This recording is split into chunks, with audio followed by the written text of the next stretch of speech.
So the media are saying Bruno has agreed personal terms with Arsenal through the use of a super agent, while Newcastle insist there's been no contact. And already some supporters are comparing our captain Bruno to Alexander Isak. This is the same Bruno who cried after he ended Newcastle's trophy drought. The same Bruno who calls his children Geordies. The same Bruno who's given everything to this club over the last 4 years. So what's changed? Because I don't think the story starts with Arsenal. I think this story begins months ago. And when you look back over the course of Newcastle's season, from players being dropped for single mistakes to key stars disappearing from the team before leaving, to Bruno himself asking to be substituted in our final game against Fulham, a very different picture begins to emerge. This is what I'm calling BrunoGate. And I think as fans, we need to go through this, look at it and make our own decision rather than being told by the media how this story is panning out. If you're new around here, I'm Adam. Get down there, like, subscribe, hype, do all the good things. We need to look at this from the outside as fans looking in and make our own decision on the course of actions over the season that has led to so many players wanting to leave Newcastle United. Let's get into it.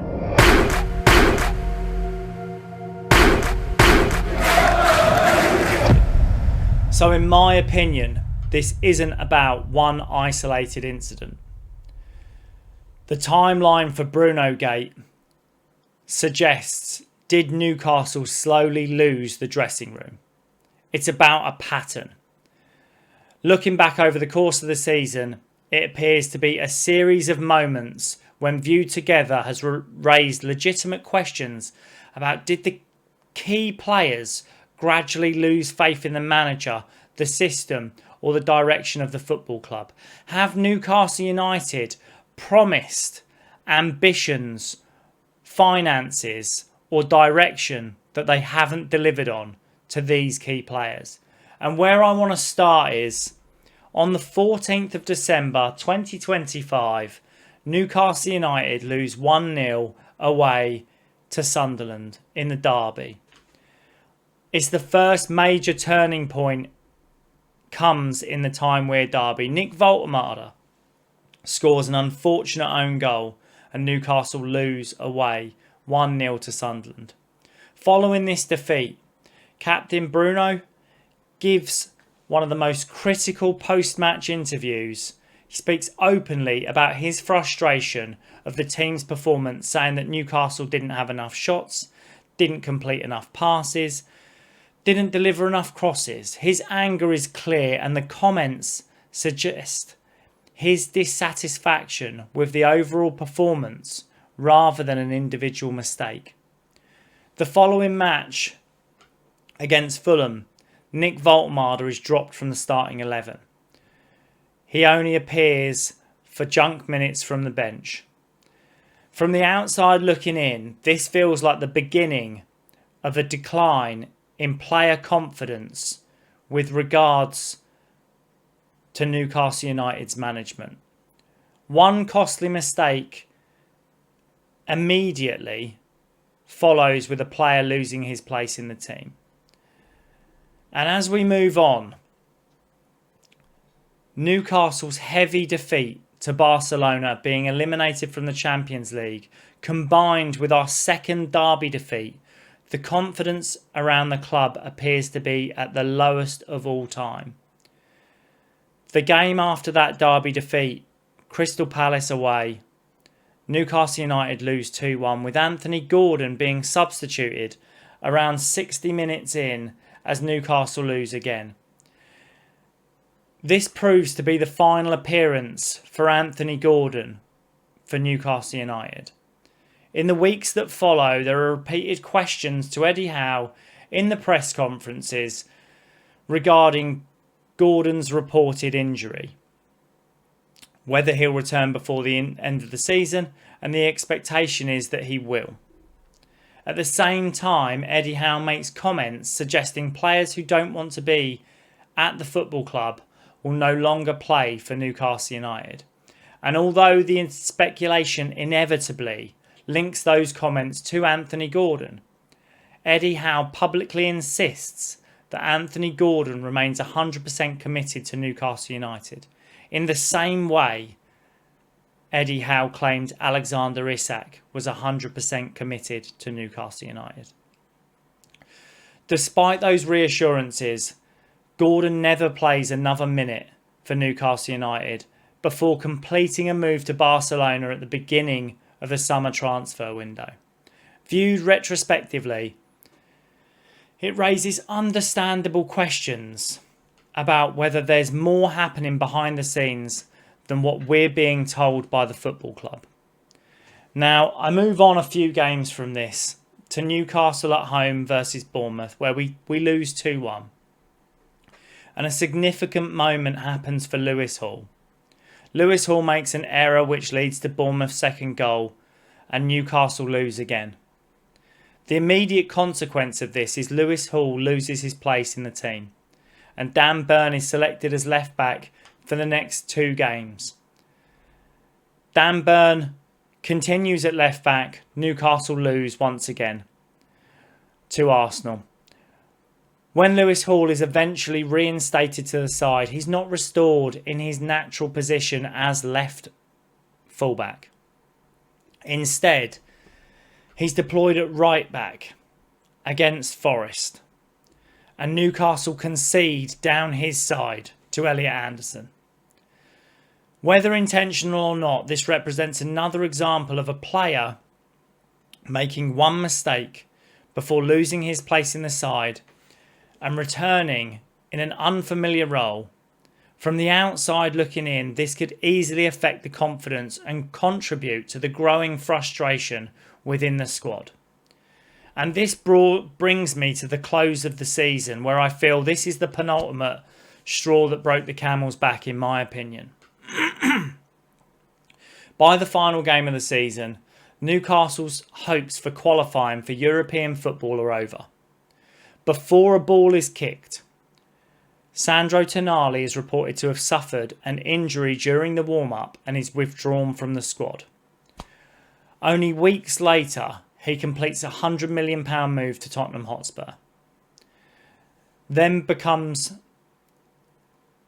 perhaps the most striking moment of the season for me as a fan of 33 years. 66 minutes in the Newcastle versus Fulham game. With Newcastle losing, Captain Bruno sits down on the pitch, undoes his laces and requests to be substituted. It's something that Newcastle supporters have never previously seen from a captain that has been renowned for his commitment and his desire. During the summer, the reports emerged that Bruno is exploring a move away from Newcastle, with Arsenal understood to be his preferred destination, should a transfer become possible. And the reports now coming from the media that Bruno has instructed a super agent to act on his behalf to secure a move away from Newcastle United leaves me in a position where I look over the course of the season from Eddie Howe stating he would take it on his shoulders. He would take the blame for the mistakes, the poor performances, and the way that Newcastle have declined over the season. Bruno Guimarães making comments to the media that tactically we were a mess. And the following interviews from Eddie Howe stating that he believed Bruno was wrong and he was mistaken in what he said because we weren't a mess, although these defeats continued to the end of the season. So none of these incidents, viewed individually, prove that Newcastle have lost the dressing room. Woltemade's omission from after the Sunderland game could simply have been for fatigue or a football indecision. Lewis Hall being dropped could be explained by squad rotation. Anthony Gordon and Sandro may genuinely have been unavailable through injury. Bruno asking to come off may have had its own explanation that supporters weren't made aware of. However, when you view these events together over the course of a season, a pattern begins to emerge. Players losing confidence, players making high-profile mistakes, Anthony Gordon disappearing before leaving the club, Sandro Tonali missing the final game of the season before leaving the club, Bruno visibly checking out on the final day before pursuing a move away from the football club. From the outside looking in my opinion, it creates the impression that the whole squad is losing belief in the direction that Newcastle United are heading. And the gradually eroded season has left us in a position where our key players are looking to move away from this football club. That does not prove the dressing room was lost. But it does raise the question to the Newcastle United supporters, who are well within their rights to ask, was the breakdown at Newcastle a single event, or was it a slow deterioration unfolding over an entire season that has left us in a position where our key signings, the spine of this Newcastle United team, no longer want to be here? And the question I ask myself is, the decision was made to keep Eddie Howe at the end of the season, at the end of season summit meeting. Was that the straw that broke the camel's back? If Newcastle had looked at this season being the worst season that we'd had, 17 defeats in the Premier League, 2 derby defeats, finishing bottom half of the table, almost being drawn into a relegation battle, and said, let's bring in a new manager, let's freshen this up, change of direction before the summer, would this have changed the players' minds? Would this have left Newcastle in a position where we may have retained some of our key players and certainly wouldn't have had players trying to force a move during the summer? It's an interesting topic. It's one that I'd like to hear everybody's opinion on.